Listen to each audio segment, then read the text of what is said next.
Welcome back to Vigor. It's your boy, Stealth. No, just Jet. Just Jet. Now, I've noticed that. Well, actually, I put up a video on this map talking about this was the first time that I actually became, like, overly aggressive. And when I say overly, remember, y'all see my playstyle all the way up until that point. That encounter on this map was the first time that I tried it. This encounter right here, this one was played immediately after that. And so you're going to notice me doing some things that you wouldn't expect me to do. And so with that being said, we're going to get right into the gameplay. And where do I spawn at? I spawn behind the car park. Now, granted, at this moment, I'm still fuming. I'm still angry. I'm still mad. I don't care. I don't care about living. I'm still trying to spread as much pain and anguish across every encounter I come into. That's my goal. No longer is it looting and XP. Those are second and third, well, second and I guess optional objectives. But listen, even though I may be mad, I still have my ears on 100. Now, if you were like a pure-blooded aggression player, you would keep running. You would keep running until you see whoever's there. But not me. I haven't reached that point yet. Now, I'm still going to play sensibly. It's just not 100% sensibly and quiet. With that being said, I'm going to set myself up mentally to where I'm always looking for somebody. And I'm not going to be surprised by anything that I find. That was what I was set up as. But little do I know, with this moment right here, the last time we seen somebody was when they were heading to the left. Heading to the south. But they're actually right in front of me. And like I said, nobody's going to survive. If they come across me, I'm hunting them down. Don't ask me how a bullet hit the truck right there. Don't ask me how. But it had to be done. Now, that is one soul that I'm carrying on my back right now. Yeah, I said it. One soul. That guy had no idea I was there. None. But he knew when he died. And you see, that's how I got treated when I first played this game. Nobody was like, hey. Nope. It was either, well, it was you got spotted or I got spotted and I died. So then I tried to be stealthy. And it worked. That's my playstyle. Until I started getting killed like 5, 10, 15 times in a row. And I'm just like, you know what? Screw it. So now I got the steam going. My blood is flowing. Adrenaline is going up. And so are my ears. My ears are going up too. Number two. And what does he have on him? An MG3. Now, I could run double LMGs and be a literal juggernaut, but I don't have enough healing stuff for that. You know what I'm saying? Like, it's good to have all the weapons in the world, but if you can't heal yourself after you got shot, then what's the point? That's like being a jet with all the missiles and bombs and twin gun pods, but you have no survivability. And like I said, my blood is flowing, my ears are on 100. Somebody's right there. That's time safe. And they just hit the container. So whatever they have, it's a lot on them. This is the kind of kills I like to go after. This guy looted the 2 most important spots on this map. And so I'm actually looking to see if I can get a kill on him. But then I get pinged. And you notice my loadout. 2 antibiotics, 1 disinfectant. And he's running out. He's running out of the bunker. And in just a moment, you're going to see him running towards my last known location. There it goes. Now, here's what I was thinking, right? What I was thinking is that, okay, since he went that way, that just means that if he is so bloodthirsty like how I am right now, I can go into this bunker and get the time safe. That's what I'm thinking. Makes sense, right? When somebody's not home, you go and loot them. Actually, that was a bad analogy. When somebody's not looking, you sneak past them and loot. There's no loot. So this guy was smart. This guy was real smart. This guy looted the time safe and then went to investigate me. But if he would have ran straight after me, as soon as he pinged me, I probably wouldn't be here right now. Probably. But because he looted, he missed out on spotting me for that moment. But what if I told you I'm already spotted?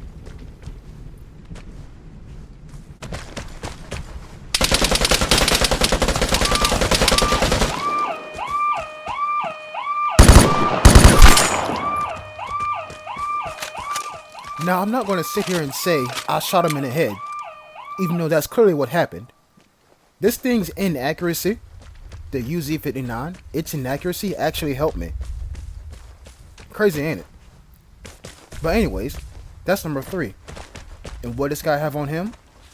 Remember, this is the same dude that got the time safe and the container. Nothing. So, the question is, right? Who has the loot? Because obviously, the people I killed didn't have anything. And so, what am I going to do? I'm going to use a detector. And look what I'm doing. I'm running.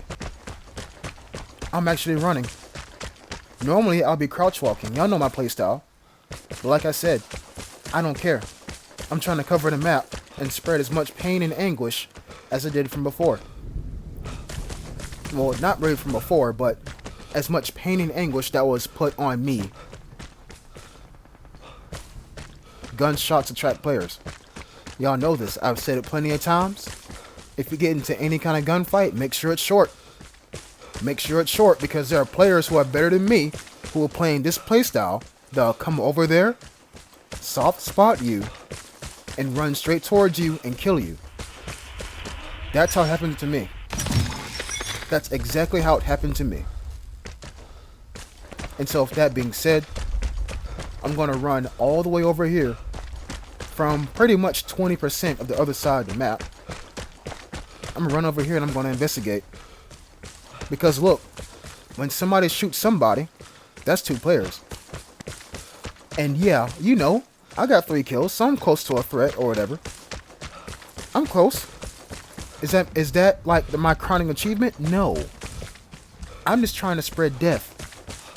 Because I'm tired of dying myself. And I know I sound like a broken record, but I want y'all to get that through your head. I don't like killing people in this game. Given it feels good when you do, but I want to see everybody be happy in this game. But look though, one person's happiness may be another person's source of anger. Somebody will be happy they killed you. Another person will be happy that you escaped. Or that they escaped. Now check that out. I pinged them, and they pinged me back. Crazy, ain't it? The plane is near. Get ready for the airdrop. Crazy, ain't it? So now we were just like, yeah, we see each other. This is a ghetto phone duel. That's what this is. This is a real ghetto phone duel. And sure enough, he is in that exit area. Why not use the better version of a grenade? But Jet, what's a better version of a grenade? Or mortar strike? Now check this out. I'm gonna drop it pretty much where I think he is. And now what am I gonna do? Run. Anything? Any movement? Nothing. Nothing. No footsteps. No visual. Nothing. So I ran back, and I realized something. If he uses another PSD, and if I place a transmitter right there in that bush, when he uses his PSD, it's going to detect that transmitter, and not me. For all I know, he could still be there. For all I know.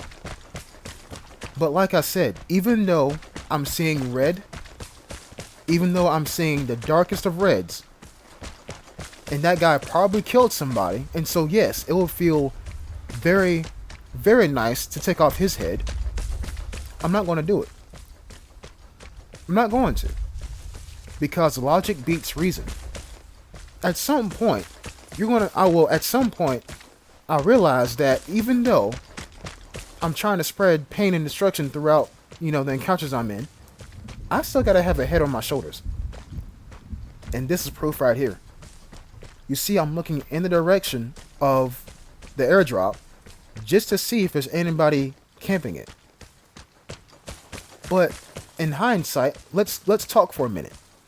There's 8 people in the encounter. I'm one of the 8, so 7. I killed 3 people. So that makes 4 people left. That guy killed 1 person. So that's 3 people left. Makes sense, right? So if anything, there should be 1 person here. And that's why I was looking at that airdrop.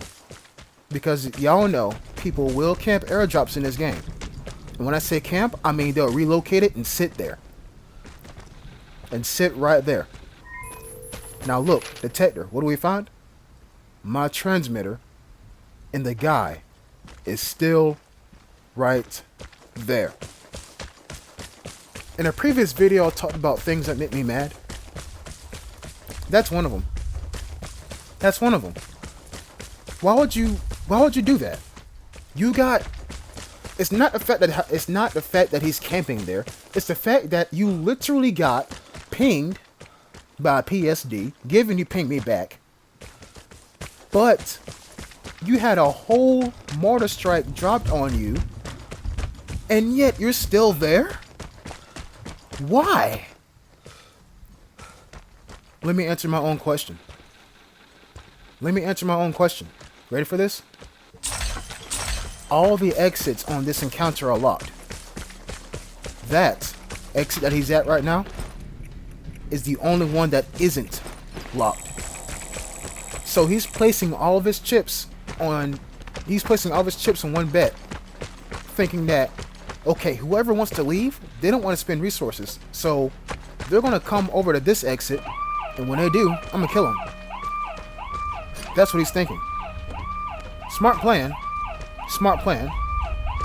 but that's what he's thinking.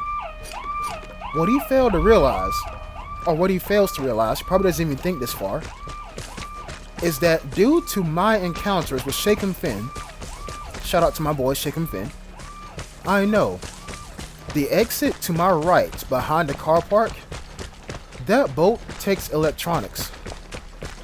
The boat in front of me takes wire. I'm willing to spend wire to leave. I'm not willing to spend electronics to leave. Or fuel, whichever one it is. And I'm definitely not willing to spend all the XP that I'm going to get, potentially, from leaving this encounter. Literally, the choice was threat or airdrop. Threat, parentheses, death, or airdrop. And so I went with the sane option, the safe option, and chose airdrop. And I'm going to deposit my 20 wire, and I'm going to leave. Now, if you're the player who would have went after that man, let me tell you why I didn't. Number 1, that guy's still there, no matter what, okay? Number 2, if you were camping near an exit, and it's raining and everything is gray, what stance would you be in? Prone, crouching, or standing up? You're damn right, you'll be prone. And number 3, I'm at a disadvantage because I'm going to him. He doesn't have to move. I can't hear him. I'm the one moving. He hears me. And number 4, if you're prone on that map when it's raining, you're basically invisible, especially near that exit. So no, I'm not going to risk that good behind encounter, given it was full of anger, to try and get a threat. I'm not wired that way. I choose logic over emotion 10% of the time. But right now, 90% of my decision making is emotion. And Majin Vegeta, when Majin Vegeta got powerful, what was it due to? His anger and his evil inside of his heart. That's what I'm feeling right now when I'm playing this game. Subscribe for more content. Peace.